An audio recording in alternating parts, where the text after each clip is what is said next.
Assalamualaikum warahmatullahi wabarakatuh. Salam rekan-rekan guru hebat. Guru perlu terus belajar karena ilmu pengetahuan dan teknologi terus berjalan maju. Jika guru tidak belajar, maka guru akan tertinggal.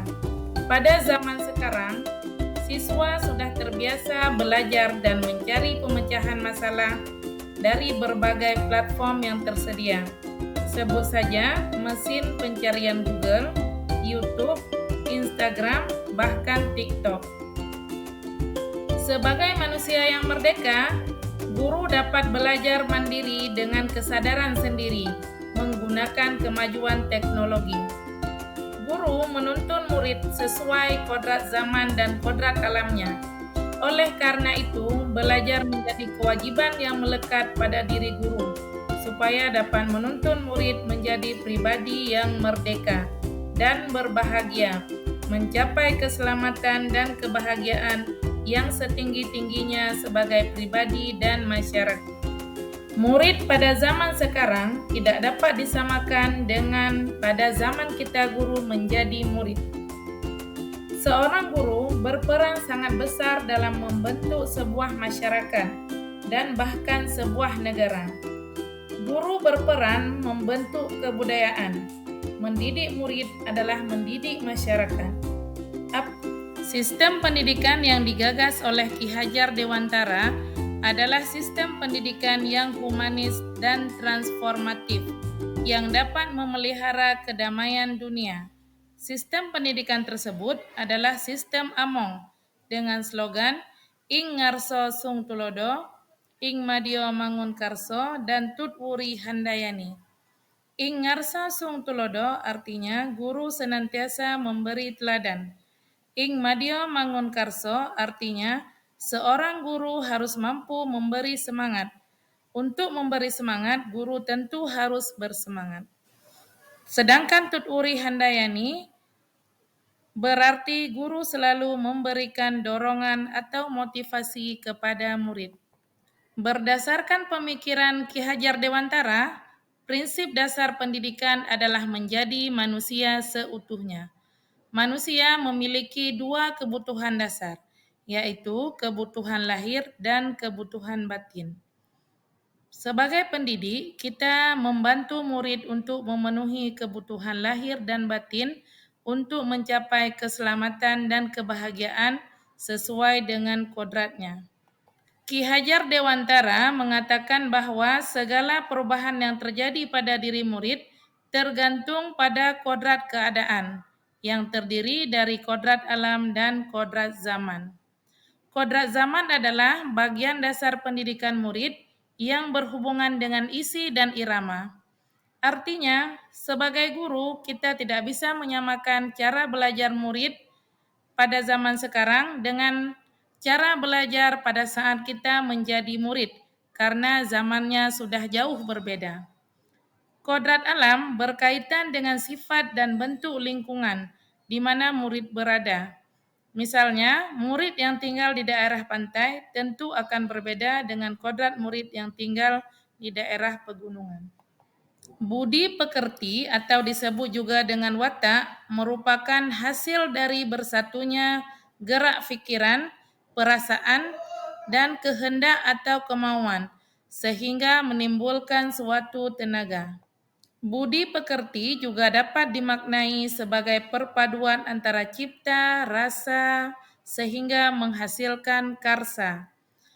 Budi pekerti dibagi dua, yaitu bagian biologis dan bagian intelligible.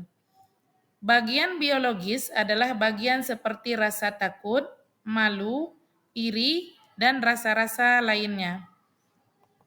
Sedangkan bagian intelligible adalah pengetahuan. Bagian biologi sulit untuk dirubah, namun bagian intelligible dapat dirubah, salah satunya dengan pendidikan. Pendidikan bagi seorang anak dapat diperoleh dengan berbagai cara dan juga berbagai tempat. Pendidikan awal dari seorang anak adalah keluarga. Keluarga adalah tempat utama dalam melatih budi pekerti anak. Karena itu, keluarga yang berbudi pekerti baik akan menghasilkan anak yang juga berbudi pekerti baik. Selain itu, pendidikan juga mendapatkan peranan yang sangat penting dalam menumbuhkan budi pekerti pada anak. Ada yang berpendapat bahwa anak seperti kertas putih yang masih kosong, sehingga pendidikan akan mengisi kertas putih tersebut, atau disebut dengan teori tabula rasa. Sedangkan teori negatif berpendapat bahwa kodrat anak sudah terisi penuh dengan coretan dan tulisan. Kemudian Ki Hajar Dewantara mengungkapkan teori yang disebut sebagai teori konvergensi yang menyatakan bahwa kodrat manusia sebagai suatu kertas yang sudah terisi dengan tulisan-tulisan yang samar dan belum jelas arti dan maksudnya. Maka sebagai seorang guru, kita harus menuntun anak untuk menebalkan tulisan samar dan memperjelas tujuan dari yang harus dicapai oleh manusia. Guru adalah penuntun yang akan mengantarkan murid supaya selamat dan bahagia. Menciptakan lingkungan pembelajaran yang baik bagi murid akan membuat proses menuntun menjadi lebih mudah. Murid bukan individu yang dapat didikte ataupun diperintah. Jika hari ini murid masih dapat didikte, hal itu karena murid memang masih bersedia didikte. Namun, akan ada waktu ketika murid tidak ingin didikte.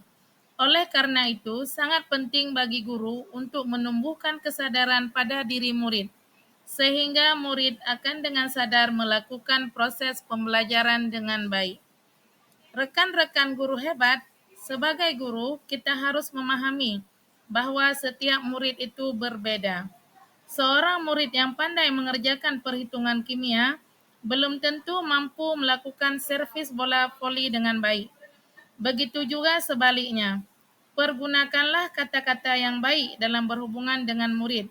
Jika merasa begitu marah dengan perilaku murid, tarik nafas, kemudian lepaskan. Jangan biarkan amarah membuat kita salah dalam mengambil tindakan. Ayo rekan-rekan guru hebat, mari terus belajar. Belajar untuk mengajar. Terima kasih telah mendengarkan. Semoga bermanfaat.